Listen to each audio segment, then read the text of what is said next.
बहुत समय पहले की बात है। एक घना जंगल था जिसमें तरह तरह के जानवर रहते थे। उसी जंगल में एक चिंटू नाम का बंदर रहता था। चिंटू बहुत चालाक और नटखट था। वह एक बड़े से पेड़ पर रहता था जो नदी के किनारे था। पेड़ पर आम के मीठे मीठे फल लगते थे और चिंटू दिन भर उन्हीं फलों को खाकर खूब मौज मस्ती करता था। एक दिन मगरमच्छ तैरते तैरते पेड़ के पास आया। वह बहुत थका हुआ था और भूखा भी था। चिंटू ने उसे देखा और चिंटू को दया आ गई। चिंटू ने पूछा, अरे मगरमच्छ भाई, क्या हुआ? इतने उदास क्यों? मगरमच्छ बोला, भाई बहुत दिनों से भूखा हूँ, कुछ खाया नहीं। चिंटू को तरस आया। उसने कुछ मीठे फल तोड़े और मगरमच्छ को दे दिए। मगरमच्छ बहुत खुश हुआ। उसने फल खाए और बोला, वाह, ये फल तो बहुत स्वादिष्ट है, तुम्हारा दिल बहुत बड़ा है चिंटू भाई।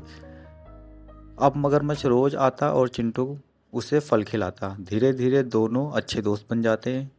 लेकिन एक दिन मगरमच्छ की बीवी ने कहा, तुम रोज उस बंदर के यहाँ फल खाते हो, जरा सोचो उसका दिल कितना मीठा होगा। अगर तुम मुझे उसका दिल ला कर दो तो मैं बहुत खुश हो जाऊंगी।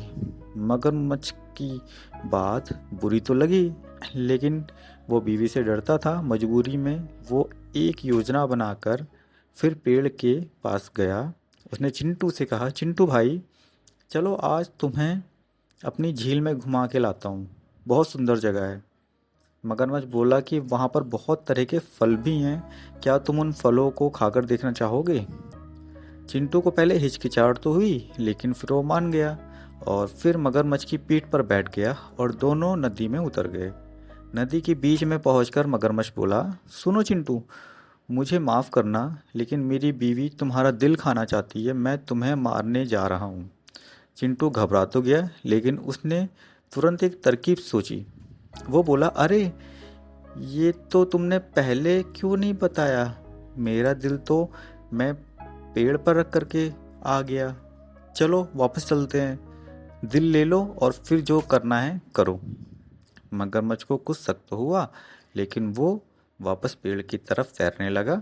जैसे ही वो पेड़ के किनारे पहुंचा, चिंटू फुर्ती से कूदकर पेड़ पर चढ़ गया। उसने हंसते हुए कहा, अरे मूर्ख मगरमच्छ, क्या कोई अपना दिल बाहर रखता है? चल भाग यहाँ से और दोबारा किसी का भरोसा तोड़ने की कोशिश भूल कर भी मत करना। मगरमच्छ शर्मिंदा होकर वापस चला गया और तब से चिंटू ने फिर कभी किसी पर जल्दी से भरोसा नहीं किया। शिक्षा, धोखा देने वालों से सावधान रहो और बुद्धिमानी से काम लो।